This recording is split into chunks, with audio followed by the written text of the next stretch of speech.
हम अपने शरीर को जिस परिस्थिति में ढालना चाहें वैसा ढल जाता है।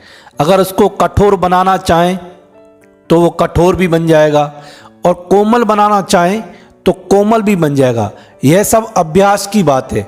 जैसी परिस्थिति होती है इंसान अपने आप को वैसे सांचे में ढाल लेता है और उसी में वह खुश रहता है, वह उसको बदलने की कोशिश नहीं करता है। अगर हम चाहें तो उस परिस्थिति को अपनी मेहनत से और अपने पुरुषार्थ से, लगन से हम उस परिस्थिति को बदल सकते हैं। पर अगर हमको उसका अभ्यास हो गया है तो हम फिर उसमें ही पड़े रहेंगे। जैसा अभ्यास होगा वैसा हमारा शरीर बन जाएगा। एक बार राजा भोज अपने मंत्री के साथ कहीं दूर की यात्रा कर रहे थे। रास्ते में उन्होंने एक किसान को ऊबड़ खाबड़ जमीन पर गहरी नींद में सोते देखा। राजा ने मंत्री से पूछा, ऐसी ऊंची नीची और कंकड़ों से भरी जमीन में इस किसान को गहरी नींद क्यों आ गई है, कैसे सो रहा है? हमें तो थोड़ी अड़चन होने पर हमारी नींद खुल जाती है। मंत्री ने कहा, महाराज, यह सब अभ्यास और परिस्थितियों पर निर्भर है। मनुष्य से अधिक कोई कठोर नहीं है और ना उससे अधिक कोई कोमल होता है। परिस्थितियां मनुष्य को अपने अनुकूल बना लिया करती है। जैसी परिस्थिति होती है इंसान अपने आप को उसके अनुकूल बना लेता है। पर यह बात राजा को जची नहीं। मंत्री ने कहा, तब इसकी परीक्षा कर ली जाए। दोनों ने सलाह करके उस किसान को राजमहल में रखने का निर्णय किया, जिससे उससे कुछ दिन राजसी ठाट बाट से रखकर उसकी जांच की जाए। महल में पहुंचने पर उसके खाने पीने और सोने का बढ़िया से बढ़िया इंतजाम किया गया और उसे खूब आराम से रखा जाने लगा। इस प्रकार 2-3 महीने बीत गए। किसान वैसे ही राजसी जीवन का अभ्यस्त हो गया। अब उसको उस जीवन में अभ्यास हो गया और उसको मजा आने लगा। जब प्रयोग का अंतिम दिन आ पहुंचा, मंत्री ने किसान के पलंग पर बिछे गद्दे के भीतर कुछ पत्ते, कंकड़, तिनके चुपके से रख दिए। राजा छिपकर देखने लगा कि देखें इस परिवर्तन का परिणाम क्या होता है। किसान रात भर करवटें बदलता रहा, उसे नींद नहीं आई। सवेरे राजा उसके पास पहुंचे तो उसने शिकायत की कि गद्दे में कुछ गड़ने वाली चीज़ें मालूम पड़ती हैं जिन्होंने मेरी नींद हराम कर दी। मंत्री ने कहा, यह वही किसान है जो कभी पत्थर, कंकड़, मिट्टी, धूप में पड़ा सो रहा था। आज इसे पलंग पर बिछे रुई के गद्दे में पड़े तिनके भी चुभते हैं। यह है अभ्यास का अंतर। कठोरता और कोमलता की जैसी परिस्थितियों का सामना करना पड़े, कुछ ही दिनों में मनुष्य उन्हीं का अभ्यस्त हो जाता है। हमारा शरीर ऐसे ही है। हम जिस वस्तु में उसको परिस्थिति में ढाल लेते हैं तो यह शरीर भी उस परिस्थिति में ढल जाता है। ऐसे कई लोग हैं जो गर्मी की कड़ाके की धूप में भी पेड़ के नीचे सोते हैं, उनको फिर भी अच्छी नींद आ जाती है। लेकिन ऐसे लोग हैं जो एयर कंडीशन में सोते हैं, फिर भी उनको नींद नहीं आती। उनका शरीर अभ्यस्त नहीं हो पाता है उस वस्तु के लिए। इसलिए हम जैसा अपने शरीर को ढालेंगे, होना ऐसा चाहिए कैसी भी परिस्थिति हो, इंसान उस परिस्थिति में अपने आप को उस सांचे में अपने आप को ढाल ले, ना कि घबरा जाए कि ये कैसे होगा, ये तो मेरे से होगा नहीं, कुछ हो ना जाए। नहीं, जैसी परिस्थिति है, जैसा समय चल रहा है, कोई भी चीज़ देखो आप टिकने वाली नहीं है। रोग हो, बीमारी हो, कष्ट हो, दुख हो, या तो ऐसे कहो सुख भरा जीवन हो, वो भी टिकता नहीं है।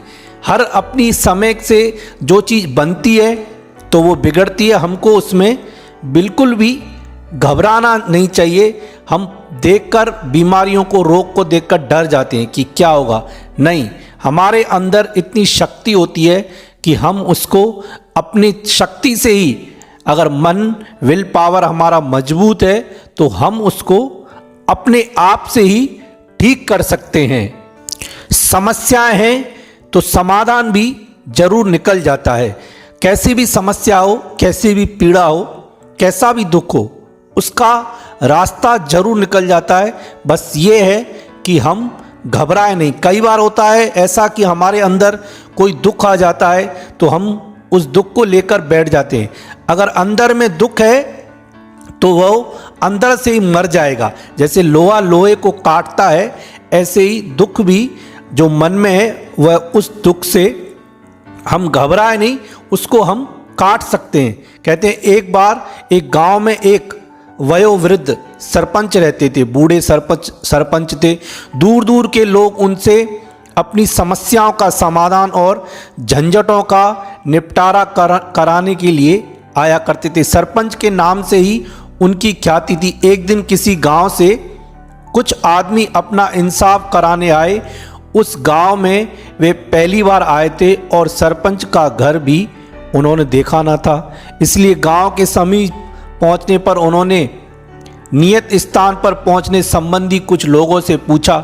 एक खेत में 4 हलवाई खेत जोत रहे थे। उनसे उन्होंने पूछा, सरपंच जी का घर बताएं और उनके कुशल समाचार बताएं। जो चरवाए थे, जो चरा रहे थे खेत में गायों को और हल जोत रहे थे, उन्होंने उत्तर दिया कि घर तो सामने ही है, पर वे कुछ सुनते समझते नहीं। आगंतुक जो आए थे वो असमंजस में पड़ गए कि यदि सुनते समझते ही नहीं तो समस्या का समाधान कैसे करेंगे। फिर भी उन्होंने उनके पास तक चलना ही ठीक समझा। आगे चलने पर एक कुएं पर 4 महिलाएं पानी भरती मिली। उनसे सरपंच जी के बारे में कुछ पूछा तो उन्होंने कहा, उनको कुछ दिखता भलता नहीं है, तो आप क्यों जा रहे हो, आप व्यर्थ ही अपना समय खराब कर रहे हो। तो भी इस कौतूहल से उनका नाम सुन रखा था कि सरपंच तो समस्याओं का समाधान कर रहे हैं। 4 लोगों ने कहा कि उनको कुछ सुनता नहीं है, समझता नहीं है। ये 4 लोग बोल रहे हैं कि उनको कुछ दिखता नहीं है, तो हम देखें आखिर ये कैसे समस्याओं का समाधान करते हैं। जब मकान के समीप आ गए तो दरवाजे पर एक बुढ़िया बैठी मिली। उनसे पूछा, सरपंच जी का घर यही है? उसने तपाक से कहा, वह तो मर गए, जाकर क्या करोगे। आगंतुक का जो आए थे वो चकित रह गए और भी आश्चर्य में पड़ गए, पर वे आगे ही बढ़े। सरपंच अच्छे खासे अपने तख्त पर बैठे थे। उन्होंने जो लोग आए उनसे कुशल समाचार पूछा, सत्कार किया और आने का कारण बताने को कहा।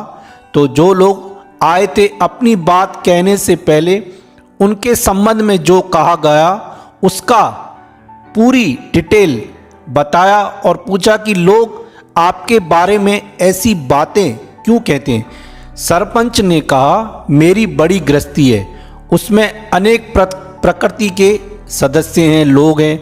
सभी अपनी मांगें बढ़ चढ़कर रखते हैं, न परामर्श मानते हैं न अनुशासन, ना मेरी बात मानते हैं और अपनी मनमर्जी से चलते हैं। ऐसी दशा में उनका रुष्ट होना स्वाभाविक है। 4 हलवाई मेरे 4 बेटे हैं। वे काम करने से जी चुराते हैं और लड़ते झगड़ते रहते हैं और मेरा कहना भी नहीं मानते। मैं जो बोलता हूँ वो सुनते भी नहीं हैं, अपनी मनमर्जी करते हैं। और जो 4 महिलाएं मिली थी वे चारों बेटी की, मेरे बेटों की चारों वे बहू हैं।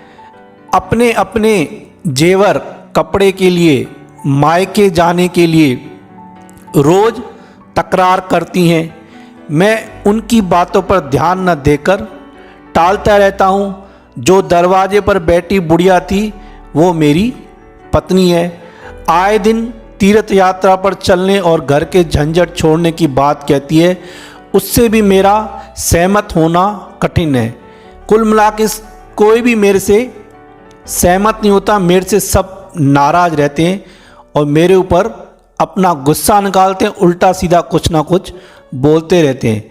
जो लोग आए थे उनकी समस्या उनको समझ में आ गई और उन्होंने कहा, समस्या सभी के घरों में है पर उनका समाधान आवेश में आकर तत्काल करने की बात नहीं सोची जा सकती।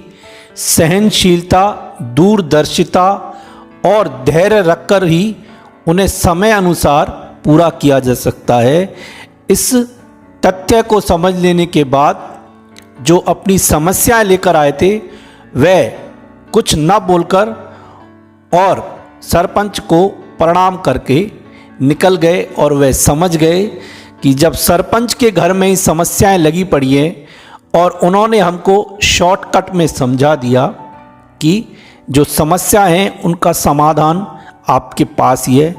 ऐसा ही हमारे साथ है, हमारे पास अगर कोई समस्या है तो उसका समाधान भी हमारे पास होता है, लेकिन समस्याओं में इतना उलझ जाते हैं, इतना अटक जाते हैं कि हमको समाधान का रास्ता ही नहीं मिलता है।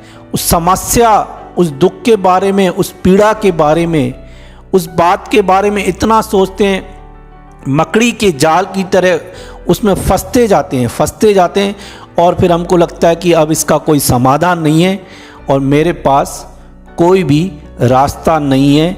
अब जैसे चल रहा है चलने दो, नई समस्या है तो उसका समाधान भी है। बस आप धैर्य से और धीरे से सोचेंगे तो आपको समाधान जरूर